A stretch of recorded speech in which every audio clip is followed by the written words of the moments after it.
Sherlock Holmes, The Blue Diamond by Sir Arthur Conan Doyle. Chapter 1. An Old Hat.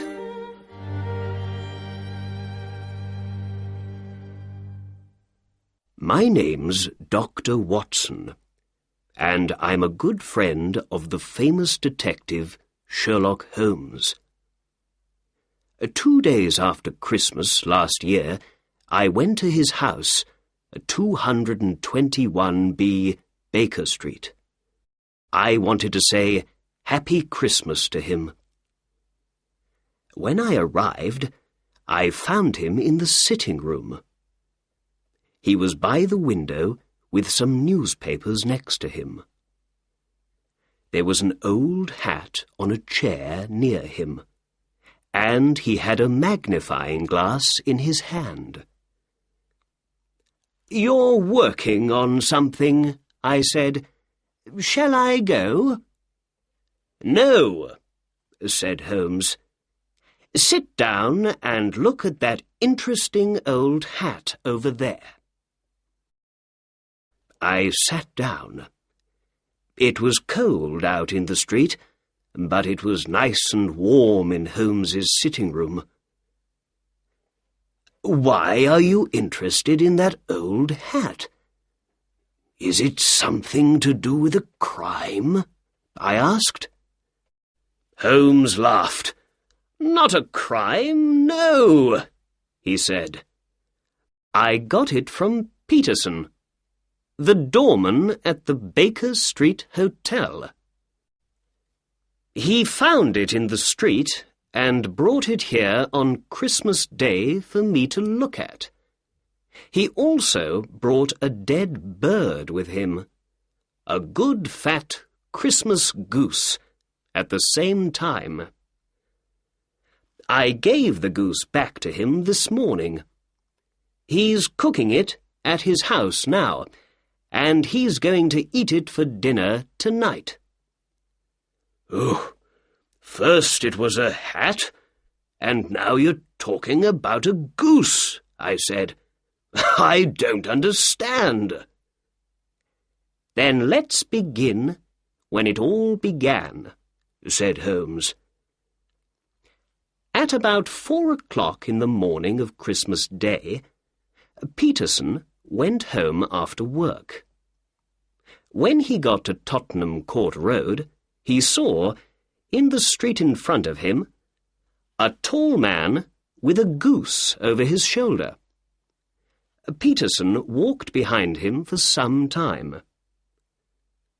There were some young men in the street in front of them. Suddenly, one of them hit the tall man's hat off his head, and it fell into the road. Then the tall man tried to hit the young man with his walking stick, but by accident he broke the window of a shop behind him.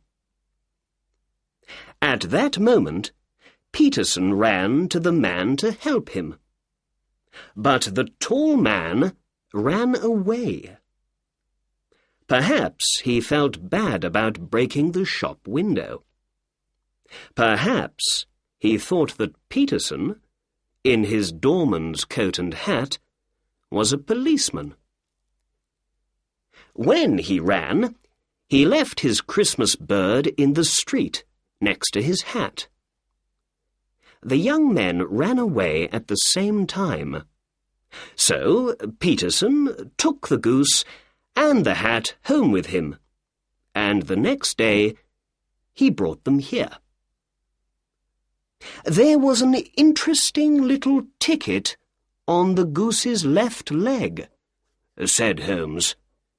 It said, "For Mr. and Mrs. Henry Baker." We can find the letters H.B. in the hat, too. "Oh, so the owner of the hat and the goose is called Henry Baker," I said. "Yes," answered Holmes. "But, my dear Watson, This doesn't help us very much. There are hundreds of Henry Bakers in London. I gave the goose back to Peterson this morning," he went on, "and I said to him, 'Have this for your dinner.' I didn't want it to go bad, you know." "Did Mr. Baker put an advertisement in the newspaper about his hat and goose?" I asked.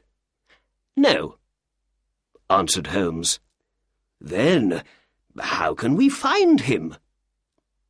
"Well, perhaps his hat can help us," said Holmes. "Here's my magnifying glass, Watson. Now, you be a detective for a minute or two. What can you tell me about the owner of this hat?" I took the magnifying glass and looked at the hat. It was black, but old, and very, very dirty. I saw the letters H.B. in it. For me, it was no different from any other old black hat. "I can see nothing," I said, and I gave the hat back to my friend. "Excuse me, Watson, you do see, but you don't think about what you see."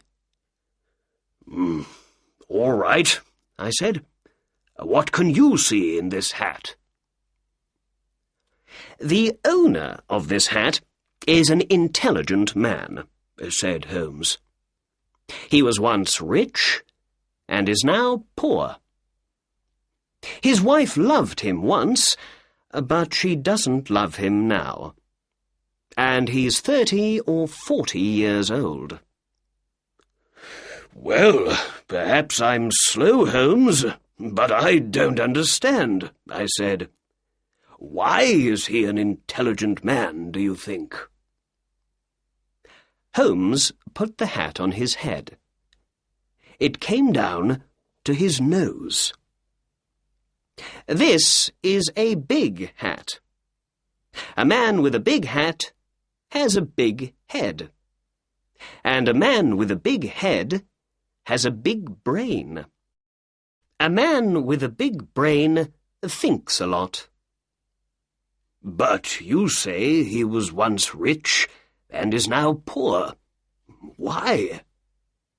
"The hat is 3 years old. I remember these hats were in all the shops then. They were very expensive, too. 3 years ago, this man bought a good hat.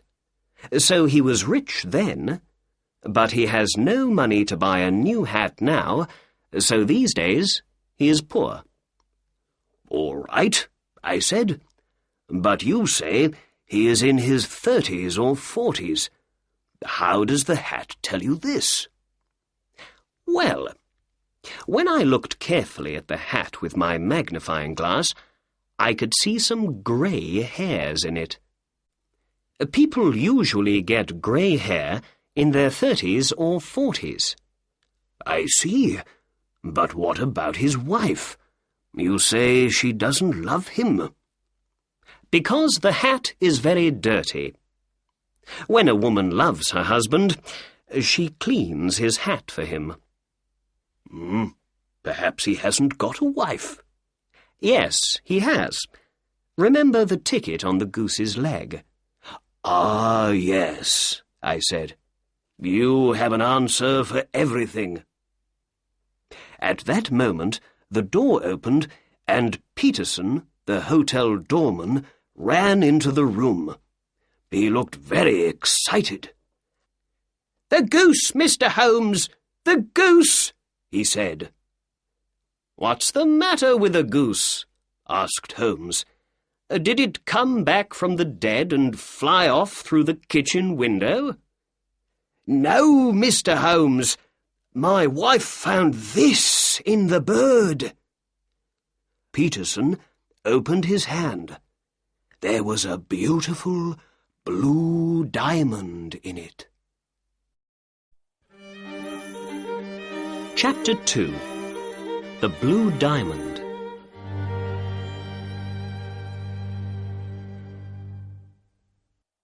When Sherlock Holmes saw the diamond in the doorman's hand, he sat up. "Well, well, Peterson," he said. "What a wonderful thing to find in a goose. Do you know what you have in your hand?" "I think it's a diamond, Mr. Holmes. Is it expensive?" "Yes, it is," said Holmes. "This is the Countess of Morcar's blue diamond. It disappeared a week ago." "How do you know that?" I said. "Watson, you must read the newspapers more often. There's an advertisement in the Times today about it. Here, look." Holmes gave the advertisement to me. Then Holmes spoke to the doorman. "It's a very expensive jewel, Peterson. The Countess paid about £20,000 for it. Last week, someone took it from her rooms in the Cosmopolitan Hotel.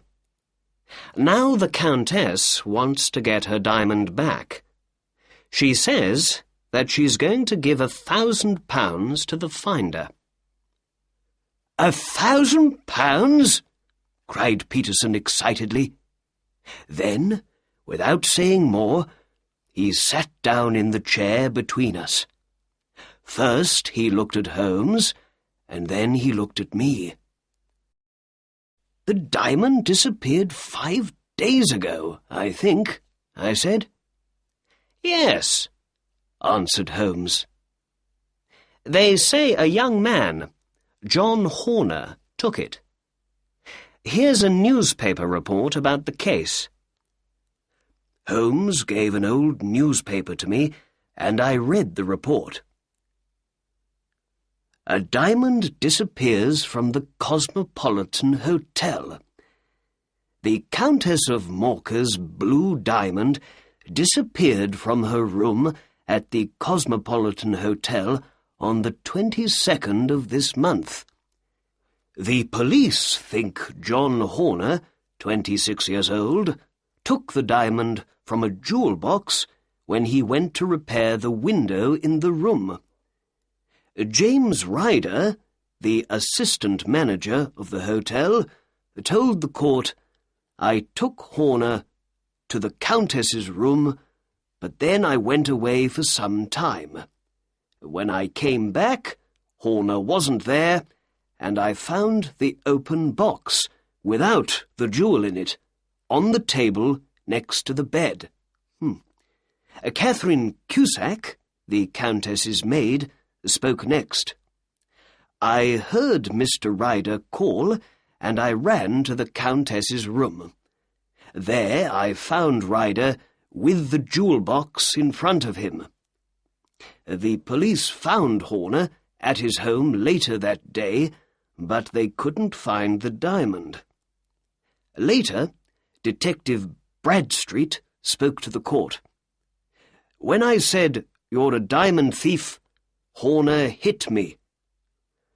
Soon after that, Horner told the court angrily, 'You've got the wrong man. I didn't take the Countess's diamond. I'm not a thief.' Bradstreet then told the court, 'Horner went to prison once before for being a thief. I say he took the diamond.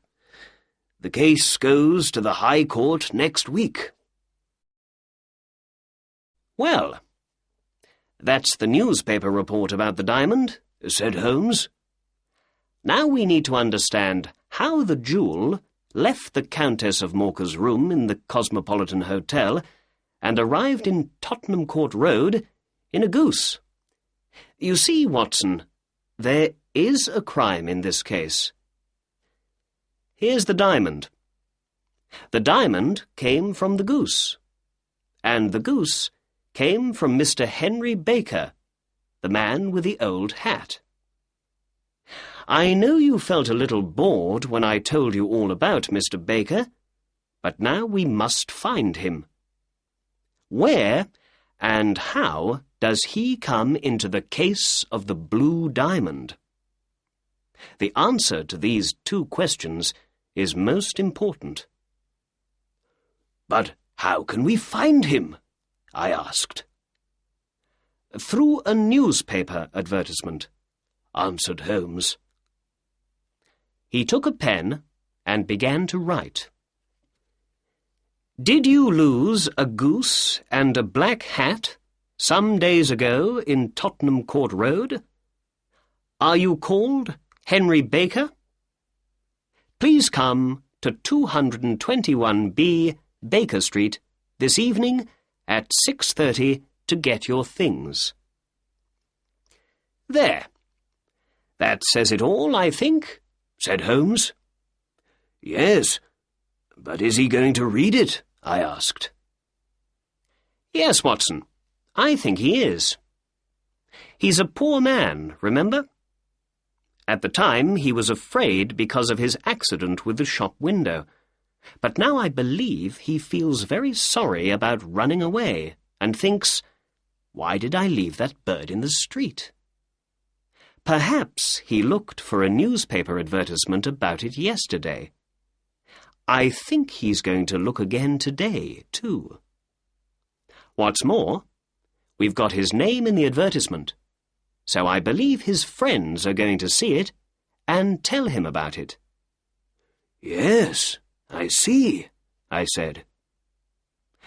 Holmes gave some money to the doorman and said, "Peterson, please go down to the newspaper offices and put this advertisement in all the evening newspapers." "Very good, sir. And shall I leave the diamond with you, sir?" "Yes, Peterson. And I say, Peterson, after you leave the newspaper offices, can you buy a goose and bring it back here? We need a new bird for Mr. Henry Baker when he comes. Your family is eating the old one for dinner today, so he can't have that." The doorman went out of the door and down the street.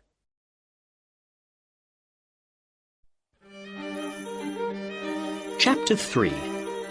Mr. Henry Baker.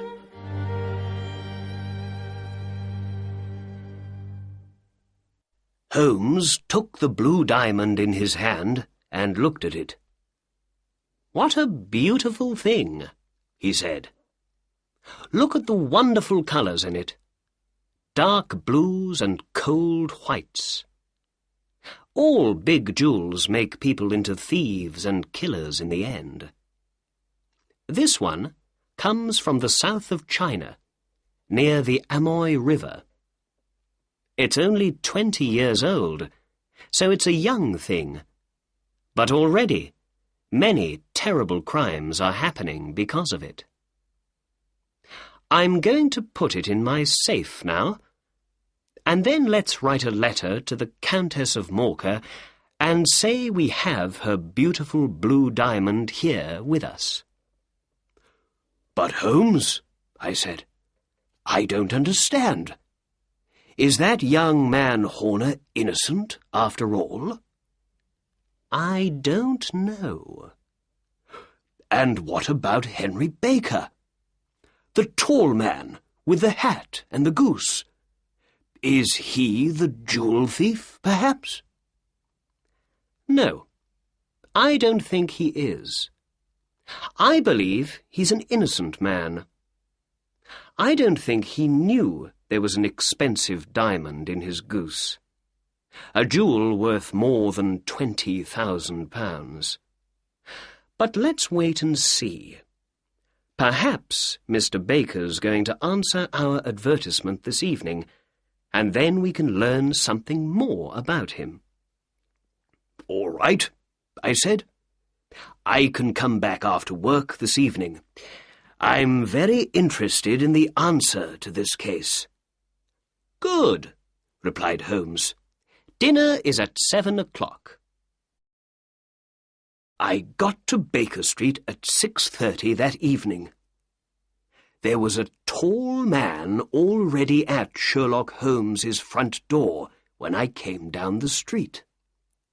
He wore a long winter coat and had a Scottish hat on his head. When I arrived next to him, the door opened. Mrs. Hudson, Holmes's housekeeper, said, "Good evening" to the two of us, and we went in and upstairs to Holmes's room. "Mr. Henry Baker, I believe," said Holmes to the man when he came in. "Please, sit down." Holmes looked at me and smiled. "Ah, Watson, good. You are here when we need you." Then he looked back at his other visitor. "Is that your hat, Mr. Baker?" Mr. Baker looked at the hat on the chair. "Yes, sir. That's my hat. There's no question about it." He was a big man with a big head, an intelligent face, and grey hair. I remembered Holmes's words about him. He wore a dirty old black coat, with no shirt under it, but he spoke slowly, quietly, and carefully. I looked at him and listened to him, and I thought, yes, this is an intelligent man. He was rich once, but now he has no money, and things aren't easy for him. "We found your hat and your goose some days ago," said Holmes. "But we couldn't find you very easily, Mr. Baker. We didn't know your address. Why didn't you put an advertisement in the newspaper with your address in it? We waited and waited for an advertisement from you, but saw nothing." Mr. Baker smiled. "Oh, I'm sorry. Advertisements are expensive, and I haven't got a lot of money these days. I had once, but not now," he went on. "And, well, I thought those young men in Tottenham Court Road had my hat and my goose, and I didn't want to put an expensive advertisement in the newspaper for nothing." "I understand," said Holmes. "Now, before we say more, I must tell you something about your goose, Mr. Baker. I'm sorry, but, well, we ate it yesterday, you know." "You ate it?" said our visitor, and he stood up excitedly. "Yes. Well, we didn't want it to go bad, you see. But we bought a nice new goose this morning for you. It's on the table there, by the door. Is that all right for you?" "Oh, yes, yes," said Mr. Baker happily. He sat down again. "And let's see. I think we have your old goose's feet, head, and everything from inside it in the kitchen. Do you want those?" The man laughed. "No, no," he said.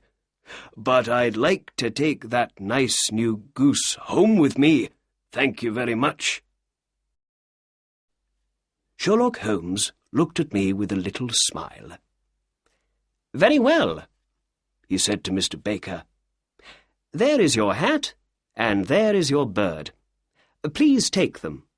Oh, and before you go, can you tell me something? Where did you get your goose? I know a lot about geese, and that was a very good bird, I can tell you." "Well, sir," said Baker. He stood up and took his hat and the goose in his hands. "I got that bird at the Alpha, a pub near the British Museum. This year, the owner of the pub, Mr. Windigate, began a goose club. Every week we all put 5 or 6 pence into a money box, and at Christmas time we all had the money for a goose. With that, he said goodbye and left. "Well," said my detective friend, "that answers one question. Mr. Baker is not our diamond thief. Are you hungry, Watson?" "Ooh, no, not very." "Let's eat later, then. We must go to the Alpha at once. We need to speak to Mr. Windigate tonight." Chapter 4. To Mr. Breckenridge's. Holmes and I put on our coats and hats and went out into the cold winter street. The sky was dark over our heads. We walked east, and in a quarter of an hour we stood in front of the Alpha. Holmes opened the door, and we went in. In the pub, the owner, Mr. Windigate, gave us some beer. "Is this beer good?" Holmes asked him. "I ask because I know your geese are very good. Mr. Henry Baker told us all about your goose club." "Oh, yes, but those geese weren't our geese. They came from a man with a little shop in Covent Garden. Breckenridge is his name." "Thank you, my good man," said Holmes. We paid for our beer and drank it. Then we walked out of the warm pub and into the cold night again. "Now for Covent Garden," said Holmes, and we walked down the street past the British Museum. "Remember, Watson, it all began with a goose, but it finishes with 7 years in prison for young Mr. Horner. Perhaps we can learn more about this interesting case in Mr. Breckenridge's shop." We walked south and soon came to Mr. Breckenridge's shop. A Breckenridge and a boy were at the door. It was nearly time to close for the night. "Good evening. It's a cold night," said Holmes. "How can I help you?" asked Breckenridge. Holmes looked at the empty shop window. "No geese, I see," he said. "There are some in that other shop, there behind you." "Ah, but I came to you because I hear your geese are very good. Breckenridge's birds are the best," he said. "Who said that?" "The owner of the Alpha." "Ah, yes. He had 24 of my geese 2 days before Christmas. They were very good birds, too. Where did you get them?" "I'm not going to tell you," said Breckenridge angrily. "Again and again people come and talk to me about those geese, and I don't like it. I paid good money for them. I took them to the Alpha, and then I forgot all about them. And then all the questions began. Where are the geese? How much do you want for them? Who did you sell them to? Why are people interested in them? I don't know. They aren't the only geese in London, you know." "I know," said Holmes. "But who asked you all those questions before? Not me. I had nothing to do with that, you know.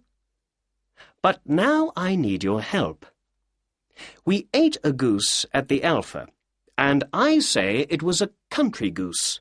But my good friend, Dr. Watson here, says it was a London goose. Which of us is right? It's an important question. £5 goes to the winner." "Well then, you lose, and your friend is the winner," said Breckenridge. "That goose came from London. "I can't believe that," said Holmes. "£1 says I'm right." "Very well," said Holmes, and he took out £1. "I'm ready to pay, but I know you're going to lose your money." Breckinridge laughed. "Bring me the books, Bill," he said. The boy brought 2 books to him. Breckinridge opened the little one. "This is my address book," he said. "When people sell their geese to me, their addresses go in here. Country people on the left and town people on the right. The numbers after every name are page numbers in my big book." "Read out the 3rd name on the right," said Breckinridge. "Mrs. Oakshott, 117, Brixton Road, number 249, read Holmes. Then Breckinridge opened the big book. "And this is my in and out book," he said. "Let's look at page 249. Here we are. Mrs. Oakshott. What can you see for December the 22nd? 24 geese from Mrs. O, read Holmes. All 24 to Mr. Windigate at the Alpha. There. What do you say now?" said Breckinridge.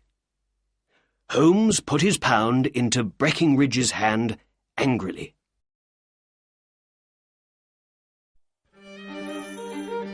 Chapter 5. A Weak Little Man.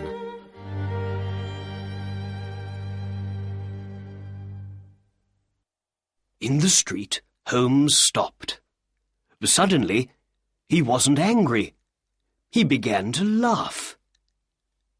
"You see, Watson," he said, "Breckinridge didn't want to tell me Mrs. Oakshott's name and address at first, but later, when he saw he could easily get £1 from me, he told me everything. And he said something very interesting when he got angry. Did you hear?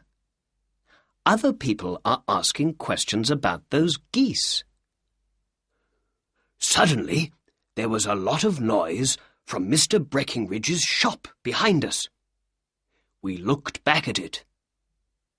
Breckinridge stood, tall and angry, in front of his shop door. A weak little man stood in front of him in the street. "Look, you," Breckinridge shouted. "I don't want to hear any more about those geese. Mrs. Oakshott can come and speak to me when she wants, but not you. You have nothing to do with it. Did I get the geese from you?" "No, but one was my goose, I tell you," cried the little man. "Then ask Mrs. Oakshott for it." "But she told me ask Mr. Breckinridge for it." "Well, that's nothing to do with me. I don't want to hear any more from you. Do you understand? Now go away." Breckinridge closed his shop door angrily, and the little man ran off down the dark street. "Perhaps we don't need to visit Mrs. Oakshott in Brixton Road after all," said Holmes to me quietly. "Let's talk to that man. Perhaps he can help us." Holmes walked quickly up behind the little man and put a hand on his shoulder. The man stopped and looked back over his shoulder at us. His face was white. "Who are you? What do you want?" he asked weakly. "Excuse me," said Holmes, "but I heard your questions to that shop owner. I think I can help you." "Who are you? And how can you help me?" "My name is Sherlock Holmes, And it's my job to know things other people don't know. But you can't know anything about this. Excuse me, I know everything. You want to find 24 geese. Mrs. Oakshott of Brixton Road sold them to Mr. Breckinridge here. He sold them to Mr. Windygate, the owner of the Alpha, and Mr. Windygate sold them to the people in his goose club. Oh, sir, this is wonderful. Oh, I'm very happy to meet you, said the little man excitedly. You are right. I am very interested in those geese. Oh, more than I can say. Why don't we go to a warm room in my house for a talk, then? I don't like standing here in the cold street. Holmes put out his arm, and a cab stopped for us. But before we go, can you please tell us your name? The little man looked at Holmes and then at me before he answered. John Robinson, he said. No, said Holmes quietly. We'd like to know your real name, please. The stranger's face changed from white to red. Oh, very well. My real name is James Ryder, he said. Well, said Holmes. Assistant manager of the Cosmopolitan Hotel. Now, let's get into the cab and go home. Then I can tell you everything you want to know. So, we got into the cab and went home. Ryder looked excited, but said nothing. Holmes didn't speak at all in the cab. Chapter 6. 1 or 2 questions.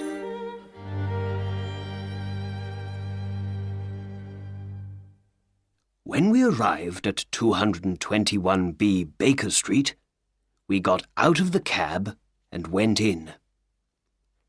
Back in his sitting room, Holmes spoke at last. Please sit down, Mr. Ryder. Now, where were we? Ah, yes. You want to know what happened to those 24 geese. Or perhaps what happened to one of those geese. You are interested in only one bird, I think. A white goose with a black tail. Oh, sir, Ryder said excitedly. Where did that bird go to? It came here. And it was a most interesting bird. We found something in it after it died. The most wonderful thing. Here it is. Our visitor stood up weakly. Holmes opened his safe and took out the blue diamond. In his hand it was cold and beautiful. Ryder looked at the jewel, but said nothing. Holmes spoke for him. We know it was you, Ryder, he said. Sit down and have a drink. You look very weak. I gave Ryder a drink. He sat down and drank it quickly and looked at Holmes. I saw he was afraid. You don't need to tell me much, said Holmes. I know nearly everything about the case, but I have 1 or 2 questions to ask. How did you hear of the Countess of Morcar's blue diamond? Catherine Cusack. Her maid told me, said Ryder. I see. Holmes went on. So you and Cusack wanted to get the diamond and sell it for lots of money. You asked John Horner to come and repair the window in the room because you knew of his time in prison. When he left, you took the diamond from the Countess's jewel box. Then you called the police. They came at once. Because of Horner's time in prison, they believed he was the thief. It was all very easy. Then, "Oh, please, please," cried Ryder, now on the floor at Holmes's feet. "think of my father. Think of my mother. I never did anything wrong before.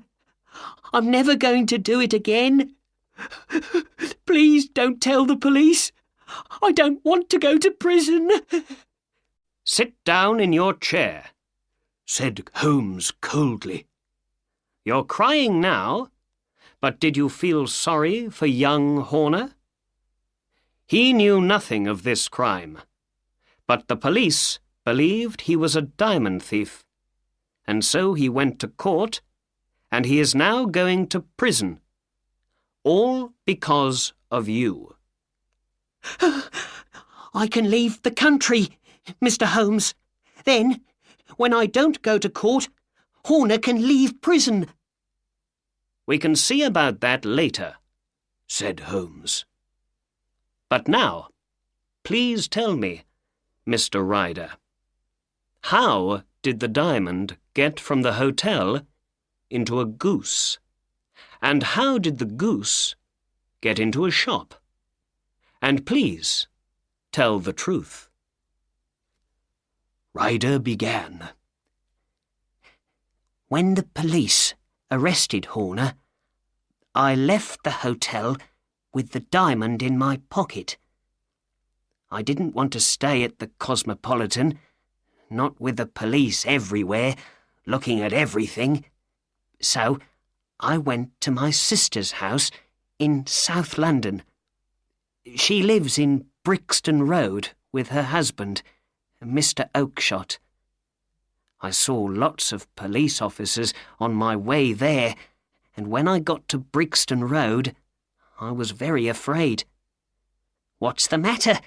my sister asked. I told her about the diamond thief and about the police arresting Horner. Then I went into the back garden to smoke and think. What could I do with the diamond now? In the garden, I remembered my friend Maudsley. He began well, but he went bad, and in the end he went to prison for his crimes. Perhaps he knows about selling diamonds, I thought. So I decided to visit him at his home in Kilburn in North London. But how can I walk across London with the diamond? I thought.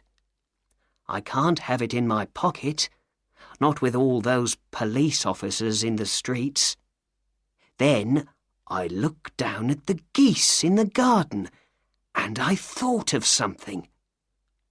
I knew one of those geese was for me, for my Christmas dinner. So I decided to take my goose there and then, and not to wait for it.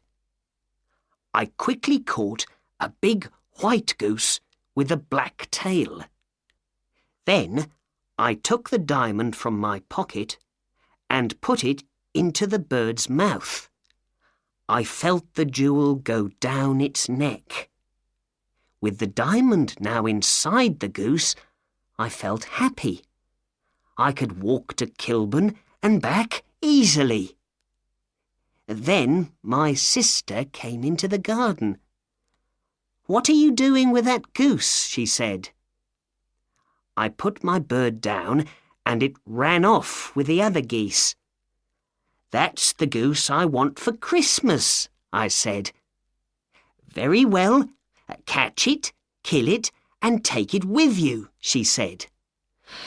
Well, Mr. Holmes, I caught that bird, killed it, and took it with me to Kilburn. There I told my friend Maudsley all about the diamond, and he laughed and laughed. We got a knife and opened the goose, but we couldn't find the diamond. I knew then something was wrong. I left the goose with Maudsley, ran to my sister's house, and went into the back garden. There were no geese there. "Where are they all, Maggie?" I said. "In Mr. Breckinridge's shop in Covent Garden." "Were there 2 birds with black tails?" I asked. "Yes, there were, James," she said, and to my eyes one was no different from the other. I understood it all then. The diamond was inside the other goose with the black tail, and that goose was now in Mr. Breckinridge's shop. I ran to Covent Garden at once and went to Breckinridge's. But the geese weren't in his shop, and when I asked about them, he told me I sold them all at once. "But you must tell me. Where are they now?" I asked again and again. But he never told me. You and Dr. Watson heard him earlier tonight, Mr. Holmes. He never answered my questions. Now my sister thinks I'm a terrible brother. I'm a thief. I'm going to lose my good name. And I never got any money from my crime at all. Oh, what's going to happen to me? He put his head in his hands and began to cry. Holmes didn't speak for a long time. Then, in the end, he stood up and opened the door. "Get out," he said. "Oh, thank you. Thank you, sir," said Ryder. "Be quiet and get out," said Holmes again.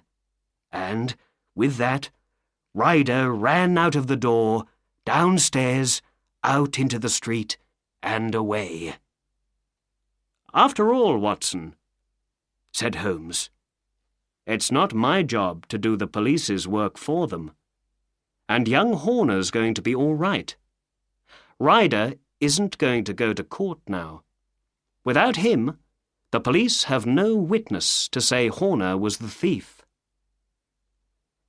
Perhaps I'm doing something wrong, but I don't believe it. I think I'm helping Ryder to be a better man. Send him to prison now, and you make him into a thief for life. But now he's afraid.